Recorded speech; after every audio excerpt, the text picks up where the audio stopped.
नमस्कार दोस्तों, स्वागत है आप सभी का यूपीएससी उत्कर्ष में। मेरा नाम है पूजा द्विवेदी। ओलंपिक्स कमेटी इस समय अपने हिस्ट्री के सबसे बड़े विवाद से गुजर रही है, अपने इतिहास के सबसे बड़े विवाद से गुजर रही है और ये विवाद रिलेटेड है करीनी और खलीफ के बीच में जो मैच हुआ है रिसेंटली बॉक्सिंग का, उससे जुड़ा हुआ है। एंजेला करीनी ये इटालियन बॉक्सर हैं जिन्होंने फेस किया है इमान खलीफ को। इमान खलीफ के बारे में बहुत सारी बातें कही जा रही हैं कि ये बायोलॉजिकली मेल हैं, फिर भी इन्हें विमेंस कैटेगरी में क्यों फाइट करने दिया गया। इनफैक्ट 2023 में इनकी जेंडर आइडेंटिटी और टेस्टोस्टेरोन लेवल को लेके बहुत सारे विवाद हुए थे, जिसकी वजह से बॉक्सिंग नहीं कर पाई थी। पर फिलहाल जो हम पर्टिकुलर कंट्रोवर्सी देख रहे हैं वो बिगेस्ट कंट्रोवर्सी है। करीनी कौन है, खलीफ कौन है और इनके बीच का विवाद क्या चल रहा है, साथ ही साथ किस प्रकार से यहाँ पे आईबीए ने टेस्टिंग की थी 2023 में, जब इनके टेस्टोस्टेरोन लेवल्स ज़्यादा निकले थे, इनकी जेंडर आइडेंटिटी पे बहुत सारे क्वेश्चंस आए थे और उसके बाद इस साल इन्होंने फिर से मैच खेला और 46 सेकंड, मात्र 46 सेकंड के अंतर्गत ही ये जीत गई।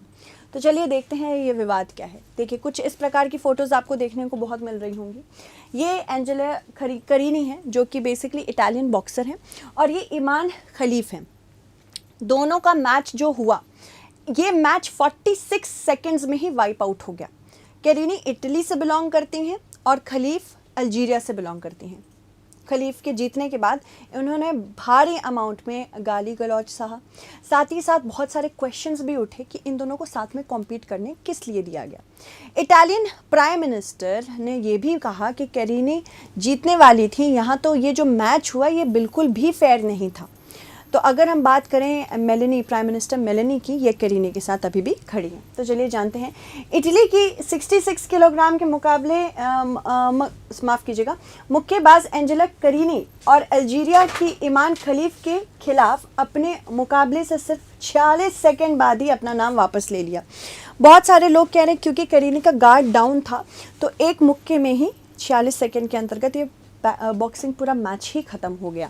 ठीक है, तो पेरिस ओलंपिक्स 2024 की बात करें, काफ़ी विवादों से जुड़ा है। जब ये शुरू में ही सेरेमनी हुई थी, वोकिज़म कल्चर के ऊपर बहुत सारे क्वेश्चंस उठाए जा रहे थे कि क्यों ड्रैग क्वींस को बुलाया गया, किस प्रकार से यहाँ रिप्रेजेंटेशन दिया गया है। वोकिज़म के खिलाफ था द लास्ट सपर, जो एक बहुत इंपॉर्टेंट कैथोलिक पेंटिंग है जीसस क्राइस्ट की, उसकी भी मॉकरी की गई थी, ऐसा बोला जा रहा है, अलेजेड है। ठीक है, तो चलते हैं इसके बारे में जानते हैं। इसके बारे में तो बाद में बात करेंगे, फिलहाल इस टॉपिक के बारे में बात करते हैं। अपनी जीत के बाद से ही खलीफ को गाली गलौज का सामना करना पड़ा। कई लोगों ने उन्हें जैविक पुरुष कहा, बायोलॉजिकल मेल कहा, जिन्हें करीनी पर अनुचित लाभ मिला हुआ है क्योंकि men are physiologically they are advanced when it comes to women. ये तो सही बात है कि फिजियोग्राफी अगर फिजियोलॉजिकल पर्सपेक्टिव से देखें तो males are at a more advantages phase as compare to women. और यहाँ पे अगर हम बात करें खलीफ की, इनके टेस्टोस्टेरोन लेवल भी बहुत ज़्यादा है। टेस्टोस्टेरोन ज़्यादातर मेल्स में हार्मोन्स जनरेट होते हैं जिससे बॉडी मस्कुलर होती है, फेस थोड़ा सा और मैनली स्ट्रक्चर्ड होता है, तभी इनका जो आप बिल्ट देखेंगे थोड़ा सा आपको उसी प्रकार का लगेगा। कुछ लोगों ने खलीफ को गलत तरीके से ट्रांसजेंडर महिला के रूप में भी पहचाना, बहुत लोग कह रहे हैं वो ट्रांसजेंडर महिला है। इसके अलावा हालांकि करीनी ने कहा कि वह खलीफ के बारे में कोई राजनीतिक बयान नहीं दे रही हैं। जिन्हें अनिर्दिष्ट लिंग पात्रता परीक्षण में असफल होने के बाद पिछले साल विश्व चैंपियनशिप से अयोग्य घोषित कर दिया गया था। पिछली बार इनको कम्पीट नहीं करने दिया गया था खलीफ को। इस कदम ने खलीफ की स्थिति के बारे में बहस को फिर से खोल दिया है। महिलाओं के खेलों में ट्रांस महिलाओं और कुछ मर्दाना जैविक विशेषताओं वाली महिलाओं की भागीदारी, जैसे कि उच्च टेस्टोस्टेरोन स्तर जिससे आपको फिजियोलॉजिकली ज़्यादा एडवांटेज मिल जाता है, स्टैमिना में मिलता है, लंबे समय से ध्रुवीकरण बहस का विषय बन चुका है।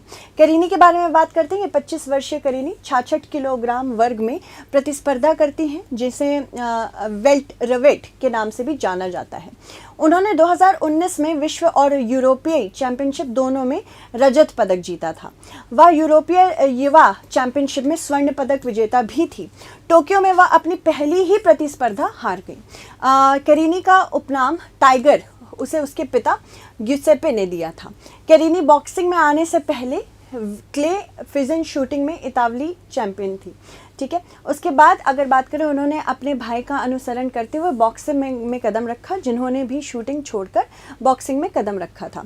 अब अगर बात करें ईमान खलीफ के बारे में, बहुत लोग कह रहे हैं अगर इनका पार्टिसिपेशन ही गलत था तो शुरू से ही यहाँ पे सबको इसके खिलाफ बोलना चाहिए था। मान लीजिए पार्टिसिपेशन गलत है, अगर ये हार जाती तो यहाँ पे इन पे क्वेश्चंस उतने नहीं होते, बट क्योंकि ये जीत गई हैं और 46 सेकंड में ही जीत गई तो इसीलिए इन पे क्वेश्चंस उठ रहे हैं। अनिर्दिष्ट लिंग पात्रता परीक्षण में असफल होने के कारण खलीफ को 2023 विश्व चैंपियनशिप से अयोग्य घोषित कर दिया गया था। पिछले साल पेरिस ओलंपिक में उनकी उपस्थिति एक विभाजनकारी मुद्दा बन गई है, यानी कि इनको पार्टिसिपेट करने ही क्यों दिया गया है जब लास्ट ईयर इन्होंने जेंडर आइडेंटिटी टेस्ट इनका मतलब पूरी तरह से खारिज कर दिया था that she is not a woman. But eventually वो जेंडर टेस्ट रिवील भी नहीं हो पाई कि किस बेसिस पे किया था। खलीफ एक निपुण शौकिया खिलाड़ी हैं जिन्होंने अंतर्राष्ट्रीय मुक्केबाजी संघ की 2022 विश्व चैंपियनशिप में रजत पदक जीता है। इसी शासी निकाय ने पिछले साल की चैंपियनशिप से उन्हें स्वर्ण पदक मैच से ठीक पहले अयोग्य घोषित कर दिया था क्योंकि उनका दावा था कि टेस्टोस्टेरोन का स्तर बढ़ा हुआ है। 25 वर्षीय पहलवान ने नॉर्थ पेरिस एरिना में जयकारों की गड़गड़ाहट के बीच रिंग में प्रवेश किया, लेकिन अचानक मुकाबला खत्म होने से दर्शक असमंजस में थे कि आखिर हुआ क्या। इसके अलावा 2023 में खलीफ और चीनी ताइपे के मुक्केबाज लिन यूटिंग के जेंडर पे भी बहुत सवाल उठ रहे हैं क्योंकि इनके टेस्टोस्टेरोन लेवल्स भी बहुत हाई हैं।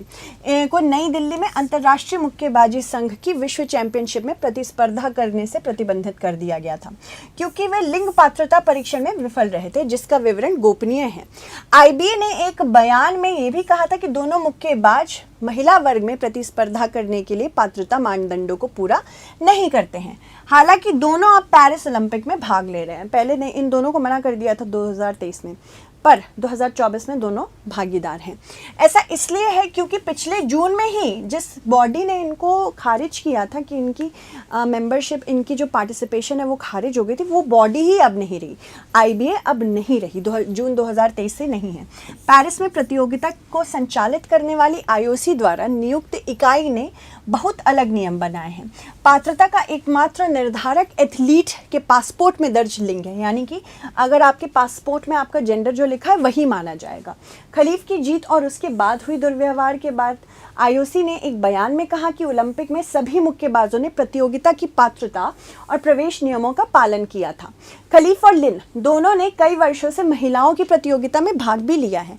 ऐसा नहीं है कि वो उन्होंने अभी पिछले 3-4 साल में लिया हो, इससे पहले भी महिलाओं के नाम से ही उन्होंने भाग लिया था, जिसमें टोक्यो 2020 गेम्स भी शामिल थे। इसने यह भी कहा है कि दोनों महिलाओं पर प्रतिबंध लगाने का आईबीए का मनमाना निर्णय उचित प्रक्रिया का पालन किए बिना लिया गया है। मुक्केबाजी एक संपर्क खेल है, मतलब कांटेक्ट में आना चाहिए इंसान, इसलिए आईबीए ने अपने कार्यक्रम के अनुसार इस बात पर दृढ़ता से निर्णय लिया है कि महिलाओं की प्रतियोगिताओं में कौन भाग नहीं ले सकता है। ठीक है। आईबीए ने गुरुवार को एक बयान में कहा कि दोनों मुक्केबाज, जिनमें से एक चीनी ताइपे की लिन यूटिंग भी पेरिस में थी, और साथ ही साथ अगर हम बात करें पेरिस में थी ये, इसके अलावा 2 विश्व चैंपियनशिप में स्वतंत्र प्रयोगशालाओं में किए गए परीक्षणों के आधार पर महिला वर्ग में प्रतिस्पर्धा करने के लिए पात्रता मानदंड को पूरा दोनों नहीं कर रहे थे। आईबीए ने नई दिल्ली में अपने निदेशक मंडल की बैठक में विवरण में यह भी उल्लेख किया था कि इन दोनों मुक्केबाजों का परीक्षण इस्तांबुल में पिछले विश्व चैंपियनशिप में किया गया था, लेकिन उन्होंने तुर्की में प्रतिस्पर्धा की क्योंकि परीक्षणों के परिणाम चैंपियनशिप के समापन के बाद ही घोषित किए गए थे। हालांकि प्रबंधन और वित्त से जुड़े विवादों के बाद पिछले साल जून में आईओसी ने आईबीए को खारिज कर दिया गया था। इसलिए ओलंपिक खेलों में मुक्केबाजी का संचालन अब आईओसी कर रहा है, इसलिए खलीफ को अब मेडल डेफिनेटली मिलने वाला है। इंटरनेशनल ओलंपिक कमेटी खलीफ को बैक कर रही है और वो खलीफ के समर्थन में उतरी है।